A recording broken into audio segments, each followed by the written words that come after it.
एस्ट्रोटेक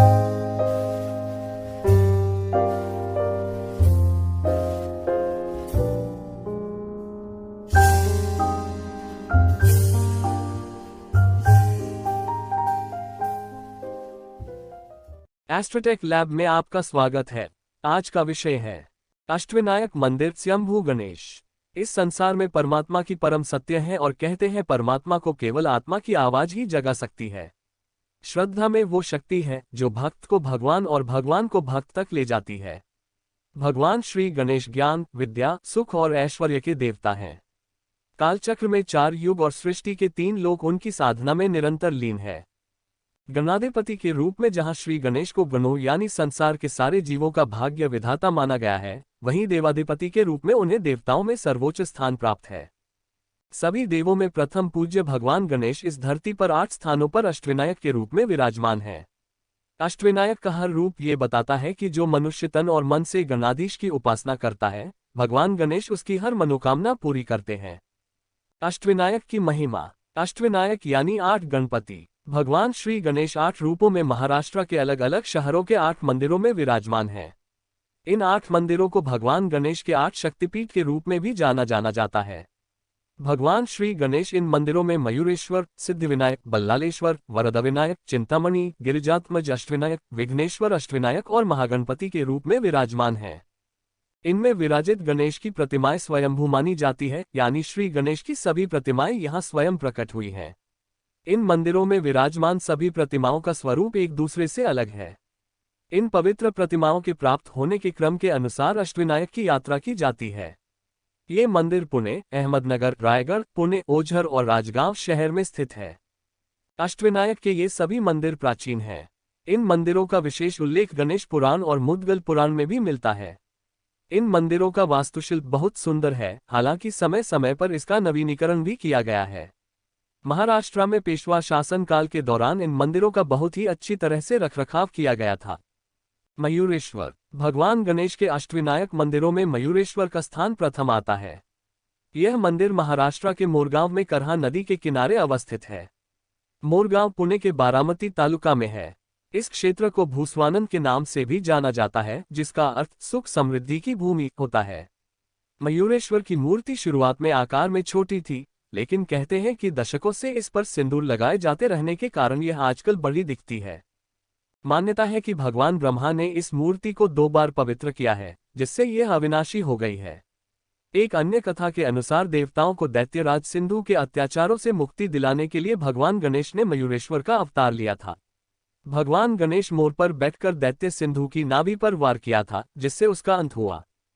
इस मंदिर में भगवान गणेश की मूर्ति मोर पर सवार है, इसलिए इसका नाम मयूरेश्वर पड़ा है। मंदिर में भगवान गणेश की मूर्ति के सामने नंदी की एक मूर्ति है, जो आमतौर पर केवल भगवान शिव के मंदिरों में पाई जाती है। मंदिर की दीवारें 5 फीट ऊंची है और हर कोने पर 4 मीनारें हैं, जो दूर से मस्जिद की तरह दिखती है। कहते हैं मंदिर की वास्तुकला को इस तरह से बनाया गया था कि मुगल इसे एक मंदिर के रूप में पहचान नहीं सके। सिद्धिविनायक। सिद्धिविनायक मंदिर महाराष्ट्र के सिद्धटेक गांव में स्थित है। सिद्धटेक अहमदनगर जिले की कर्जत तहसील में भीमा नदी के किनारे स्थित है। अष्टविनायक सिद्धपीठों में सिद्धिविनायक को सबसे शक्तिशाली माना जाता है। मान्यता है कि यहाँ सिद्धटेक पर्वत था, जहाँ भगवान विष्णु ने तप कर सिद्धि प्राप्त की थी। माना जाता है कि जब सृष्टि की रचना करते समय भगवान विष्णु को नींद आ गई, तब भगवान विष्णु के कानों से 2 दैत्य मधु और कैटब बाहर आ गया था। बाहर आते ही दोनों ने उत्पात मचाने लगा, जिससे सभी देवता परेशान हो गए। दैत्यों के आतंक से मुक्ति के लिए देवताओं ने श्री विष्णु की आराधना की। तब विष्णु निद्रा से जागे और दैत्यों को मारने की कोशिश की, लेकिन भगवान विष्णु इसमें असफल रहे। इसके बाद भगवान विष्णु ने शिव की आराधना की। विष्णु की पुकार सुन भगवान शिव प्रकट हुए और उन्होंने कहा कि जब तक गणेश का आशीर्वाद प्राप्त नहीं होता, ये कार्य पूर्ण नहीं हो पाएगा। इसके बाद भगवान विष्णु ने श्री गणेश का आह्वान किया, जिसके बाद गणेश जी ने दोनों दैत्यों का संहार किया। इसके बाद भगवान विष्णु ने पर्वत के शिखर पर एक मंदिर का निर्माण किया और भगवान श्री गणेश की मूर्ति स्थापित की। सिद्धिविनायक की यह चतुर्भुजी विग्रह है। भगवान गणपति के दोनों ओर उनकी दोनों पत्नियां रिद्धि सिद्धि मौजूद हैं, जो धन, ऐश्वर्य, सफलता और सभी मनोकामनाओं को पूर्ण करने का प्रतीक है। बल्लाळेश्वर महाराष्ट्र के रायगढ़ जिला के पाली गांव में स्थित भगवान गणेश के अष्टविनायक शक्तिपीठों में एक बल्लालेश्वर है। ये एकमात्र ऐसे गणपति हैं जो धोती कुर्ता जैसे वस्त्र धारण किए हुए हैं। कहते हैं उन्होंने अपने भक्त बलाल को एक ब्राह्मण के रूप में दर्शन दिए थे। इसका वर्णन मुद्गल पुराण में भी किया गया है। मान्यता है कि बलाल नाम के व्यक्ति की भक्ति से प्रसन्न होकर भगवान गणेश उसी मूर्ति में विराजमान हो गए जिसकी पूजा बलाल करता था। अष्टविनायकों में बल्लालेश्वर ही भगवान गणेश का वह रूप है जिसे भक्त के नाम से जाना जाता है। बल्लालेश्वर का मूल मंदिर लकड़ी का बना हुआ था। बाद में इसका पुनर्निर्माण किया गया। अब यह मंदिर पत्थरों से बनाया गया है। मंदिर के पास 2 सरोवर है जिसमें से एक सरोवर का जल भगवान गणेश की पूजा में अर्पित किया जाता है। पत्थरों से बने इस मंदिर की संरचना देवनागरी लिपि के श्री अक्षर की भांति है। हिंदू पंचांग के अनुसार जब सूर्य दक्षिणायन होता है तब सूर्योदय के समय सूर्य की किरणें भगवान श्री बल्लालेश्वर पर पड़ती है। मंदिर में अंदर और बाहर 2 मंडप है। बाहरी मंडप की ऊंचाई 12 फीट है। बल्लालेश्वर गणेश की मूर्ति एक पत्थर के सिंहासन पर विराजित है। यह मूर्ति लगभग 3 फीट ऊंची है। इस मूर्ति में श्री गणेश की सूंड बाईं ओर मुड़ी हुई है। भगवान के नेत्रों और नाभि में हीरा जड़ा हुआ है। वरद विनायक जी का मंदिर भगवान गणेश जी के 8 पीठों में से एक है। ये मंदिर महाराष्ट्र में रायगढ़ जिले के कोल्हापुर के महाड गांव में स्थित है।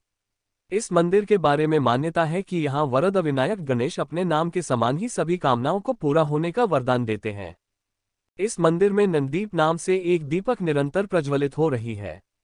इस दीपक के बारे में ये कहा जाता है कि यह सन 1892 से लगातार प्रदीप्तमान है।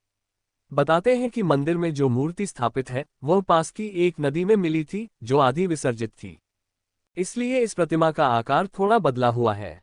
मूर्ति श्री धोंडू पौटकर को 1690 ईस्वी में मिली थी। बाद में सन 1725 में मूर्ति को श्री रामजी बिवलकर द्वारा स्थापित किया गया था। चिंतामणि मंदिर अष्टविनायक पीठ का एक प्रमुख मंदिर है। इस मंदिर को लेकर मान्यता है कि भगवान गणेश द्वारा ऋषि कपिला के लिए असुरों से चिंतामणि नामक कीमती गहना वापस लाने के बाद ऋषि ने भगवान को 2 हीरे भेंट किए थे जो आज भी उनकी सूंड पर टिकी हुई हैं। ये घटना कदम के पेड़ के नीचे हुई थी, इसलिए इस गांव को कदम नगर भी कहा जाता है। इस मंदिर में मूर्ति का मुख पूर्व की ओर है जबकि मंदिर का द्वार उत्तर की ओर है। चिंतामणि मंदिर महाराष्ट्र के पुणे जिले के हवेली तालुका में थैऊर गांव में स्थित है। गिरिजात्मज अष्टविनायक मंदिर महाराष्ट्र के उत्तरी पुणे के लैन्याद्री गांव में स्थित है। लैन्याद्री गांव कुकड़ी नदी के तट पर बसा हुआ है। भगवान गणेश का यह मंदिर उनके अष्टविनायक पीठों में से एक है। यह मंदिर बौद्धिक गुफाओं में से 8वीं गुफा में स्थित है। इन गुफाओं को गणेश लेनी भी कहा जाता है। मंदिर की बनावट ऐसी है कि वह पूरे दिन सूर्य के प्रकाश से प्रकाशित रहता है। मान्यता है कि इसी स्थान पर देवी पार्वती ने पुत्र प्राप्ति की इच्छा से तपस्या की थी और गणेश को पुत्र रूप में पाया था। लैन्याद्री में ही 15 वर्षों तक बल लीलाएं करने वाले गिरिजात्मक गणेश जी ने अनेक दैत्यों का संहार किया था। कहते हैं प्राचीन काल में इस स्थान का नाम जीर्णापुर और लेखन पर्वत भी था। मंदिर को एक ही चट्टान से बनाया गया है। इसमें 307 सीढ़ियां हैं। इस मंदिर में एक बड़ा कक्ष भी है जो बिना किसी स्तंभ के खड़ा है। विघ्नेश्वर अष्टविनायक का मंदिर महाराष्ट्र में कुकड़ी नदी के किनारे ओझर गांव में स्थित है। ये भगवान गणेश के अष्टविनायक पीठों में से एक है। अन्य मंदिरों की तरह विघ्नेश्वर का मंदिर पूर्वमुखी है। मंदिर की मूर्ति पूर्वमुखी है और इसकी आंखों और नाभि में हीरा जड़ा हुआ है। इस मंदिर के नामकरण के पीछे माना जाता है कि विघ्नेश्वर नामक एक दैत्य का वध करने के कारण इसका नाम विघ्नेश्वर विनायक पड़ा। एक अन्य मान्यता के अनुसार अभयदान मांगते समय विघ्नसुर दैत्य की प्रार्थना थी कि गणेश जी के नाम के पहले उसका भी नाम लिया जाए, इसलिए गणपति को विघ्नहर्ता या विघ्नेश्वर का नाम मिला। कहते हैं मंदिर का शीर्ष सोने का बना है। इसे चिमाजी अप्पा ने पुर्तगाली शासकों को हराने के बाद निर्मित करवाया था। मंदिर सन 1785 के आसपास निर्मित बताया जाता है। महागणपति महाराष्ट्र के राजगांव में स्थित भगवान गणेश के अष्टविनायक पीठों में से एक है। कहते हैं इस मंदिर की स्थापना स्वयं भगवान शिव ने की थी। मान्यता है कि भगवान शिव जब दानव त्रिपुरासुर से लड़ने के लिए निकले थे तो उन्होंने इस मंदिर में भगवान गणेश से आशीर्वाद लिया था। भगवान गणपति की मूर्ति में उनकी पत्नियां रिद्धि सिद्धि की मूर्तियां भी हैं जो उनके पास बैठी हैं। महागणपति को अष्टविनायकों में गणेश जी का सबसे दिव्य और शक्तिशाली स्वरूप माना जाता है। यह अष्टभुजा, दशभुजा या द्वादश भुजा वाले माने जाते हैं। कहते हैं त्रिपुरासुर दैत्य को मारने के लिए गणपति ने ये रूप धारण किया था। मंदिर में स्थापित मूर्ति का मुंह पूरब की ओर है और सूंड बाईं ओर है। इस मंदिर की वास्तुकला 9वीं और 10वीं सदी की है। इस मंदिर की बनावट ऐसी है कि सूर्य की किरणें सीधे मूर्ति पर पड़ती है। कहते हैं मराठा पेशवा माधवराव अक्सर इस मंदिर की यात्रा करते थे। उन्होंने ही सन 1790 में मूर्ति के आसपास पत्थर के गर्भगृह का निर्माण करवाया था। अस्वीकरण: इस आलेख में प्रदान की गई जानकारी सामग्री गणना की प्रामाणिकता या विश्वसनीयता की गारंटी नहीं है।